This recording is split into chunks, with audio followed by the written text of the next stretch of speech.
All right, here's a couple of thoughts on dynamic data types and merge and split signals. So what I've got here is I've got just a quick little VI that generates a sine wave and a cosine wave and uses the convert to dynamic data type. So dynamic data type is what comes out of the express VIs when we drop down a DAC acquisition, for example. I'm not doing a DAC acquisition here because, well, I don't have any hardware installed. But this is meant to simulate that. So we'll get some data. Here we know what it's going to be, but presumably it'll be whatever we'd be measuring.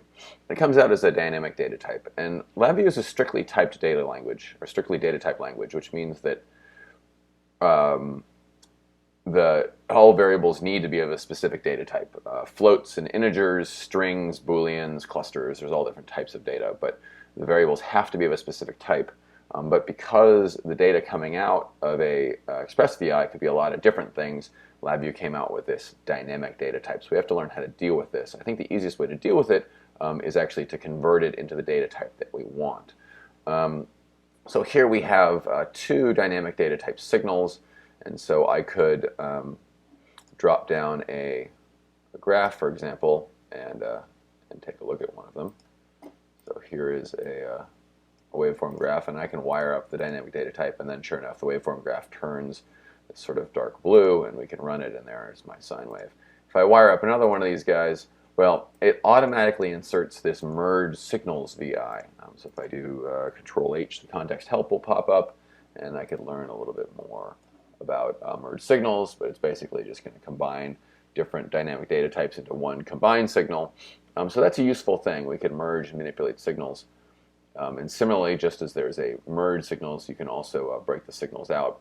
So where is all this stuff, the dynamic data type conversions and the merge signals? And if I go into, they're actually in the express palettes. So if I go into express signal manipulation, sure enough, here's my convert to and from dynamic data type and my merge and split signals.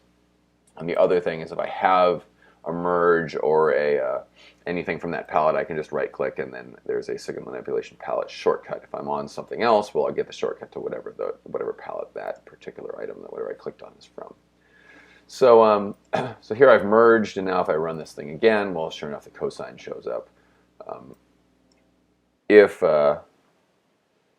see, I'm going to just push the left over there and slide some stuff over. So I could break this back out again if I wanted to. Obviously, if my express VI was all of this, and I was getting a merge signal out, I could go in and I could do my signal manipulation palette. I could split the signals out and make him a little bigger, go to the bottom, add an input. Probably also actually no. So I can make him bigger and smaller by just going to the top and the bottom and dragging up and down. Could drag and hold down Control and get another waveform graph, and if I run this, now there's separate graphs of sine and cosine. But really the easiest thing that's going to be to let Labview to sort of work within the strictly data type language framework here. So is to take these dynamic data types and put them into a standard data type as soon as I can. And so the way to do that is converting back from this dynamic data type. So here's again signal manipulation palette, and now I have convert from dynamic data type.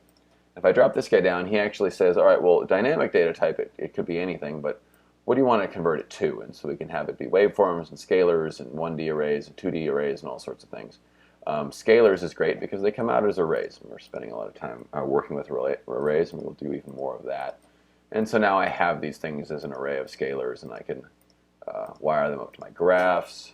I can resize my graphs and even right-click, maybe create an indicator. The indicators be a little bit bigger.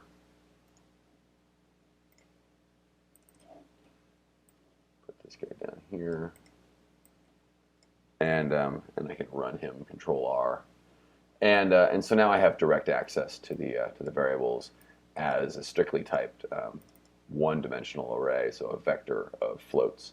And from here I can do all my standard Labview programming. So that's a quick background on convert to and from dynamic data type and merge and split signals with dynamic data types in Labview. Thanks.